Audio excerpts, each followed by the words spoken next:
ఎందుకు చెప్తున్నానంటే ఈరోజు పోలీసుల్ని పెట్టుకొని అఫీషియల్ని బెదిరించుకొని ప్రెస్ వాళ్ళని లోపలికి రానియకుండా ఎన్నికలు జరపడం ఒక ఎత్తు అయితే, రెండోది నామినేషన్ వేయటానికి వీలు లేకుండా వాళ్ళకి విప్ జారీ చేసిన ఫోటోలు, వీడియోలు అఫీషియల్స్ కి ఇచ్చినవి అన్నీ ఉన్నాయి, క్యాండిడేట్లకు ఇచ్చినవి.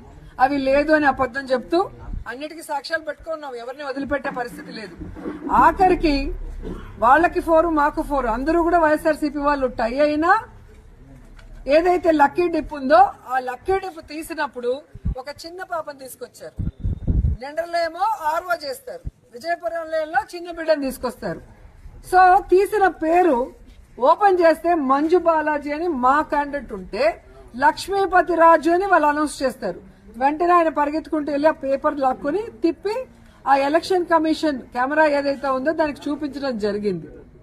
మరి తప్పు చేయకపోతే డిఎల్డిఓ ఇందిరమ్మ ఎందుకు తప్పుడు పేరు అనౌన్స్ చేసి గబగబా వెళ్లిపోయిందో ఆన్సర్ చెప్పాలి. ఎందుకు కెమెరాల్ని రానియకుండా బయటికి తరిమేసిందో చెప్పాలి.